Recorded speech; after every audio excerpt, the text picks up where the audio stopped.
नमस्ते बच्चों।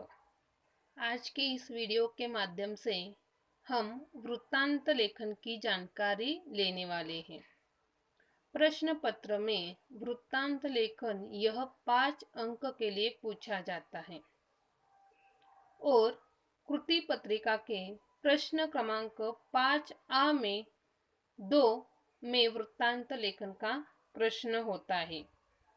इस कृति में एक विषय तथा स्थान का नाम दिया जाता है, उस पर वृत्तांत तैयार करना होता है। वृत्तांत वृत्तांत इसका अर्थ क्या है?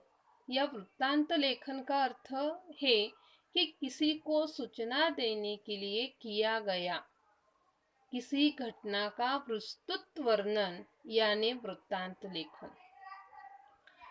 वृत्तांत में किसी सत्य घटना का वर्णन किया जाता है।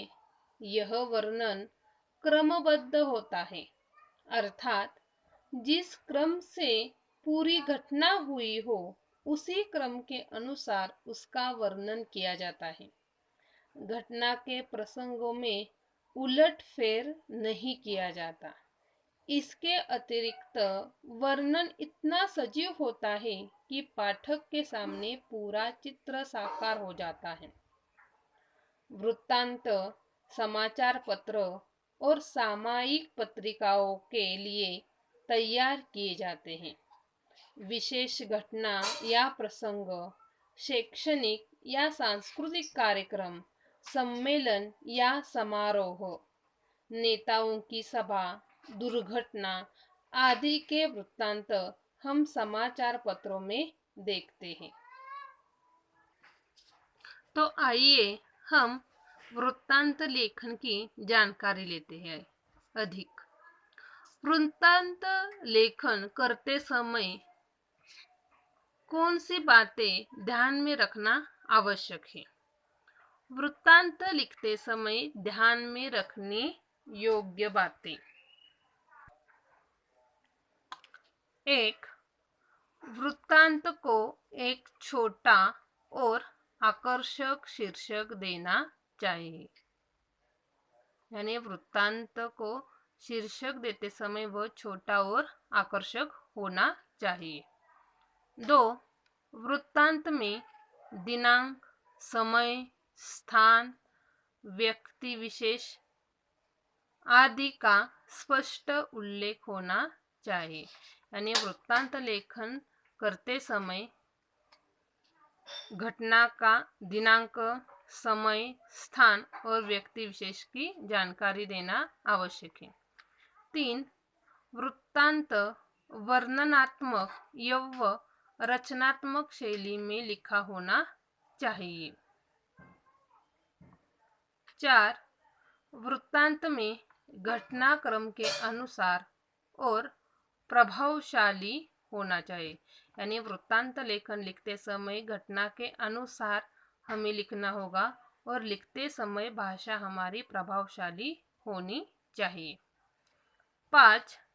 वृत्तांत भूतकाल में लिखा होना चाहिए तथा उत्तम पुरुषवाचक सर्वनाम यानी मुझे, हमें, मैं, मेरे आदि शब्दों का प्रयोग नहीं करना चाहिए।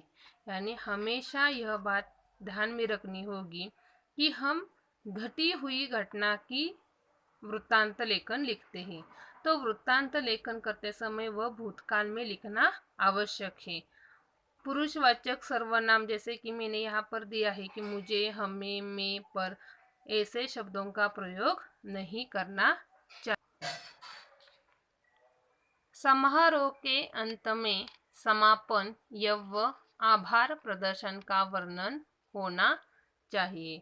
यानी समारोह के अंत में यानी वृत्तांत लेखन लिखते समय जो हम समारोह करेंगे तब अंत में समापन अथवा आभार प्रदर्शन का वर्णन भी होना चाहिए। तो हम इसके साथ साथ हम एक उदाहरण भी देखते हैं। देखो, आत्माराम विद्या मंदिर ओगलेवाड़ी में मनाया गया शिक्षक दिन का वृत्तांत तैयार कीजिए। तो हम वृत्तांत देखते हैं। आत्माराम विद्या मंदिर में मनाया गया शिक्षक दिन समारोह। यह हमारा क्या हुआ, शीर्षक हुआ। अब हम वृत्तांत को अधिक गौर से देखते हैं।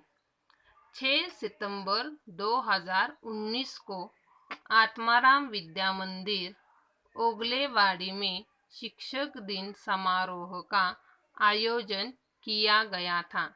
यानी हमें यह बात ध्यान में रखनी होगी कि शिक्षक दिन कब मनाया जाता है, तो 5 सितंबर को मनाया जाता है। तो वृत्तांत लिखते समय हमें अगली दिनांक लिखनी आवश्यक है।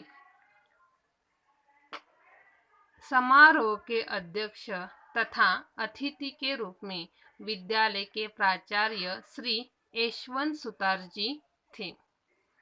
समारोह का प्रारंभ सुबह 11 बजे को शुरुआत हुई।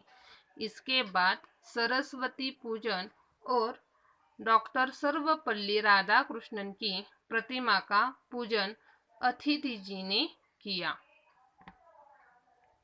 विद्यालय के पर्यवेक्षक जी ने अध्यक्ष महोदय का स्वागत पुष्पगुच्छ और किताब देकर किया और उनका परिचय दिया। शिक्षक दिन के अवसर पर अध्यक्ष महोदय जी ने डॉक्टर राधाकृष्णन का परिचय और शिक्षकों का महत्व बताया।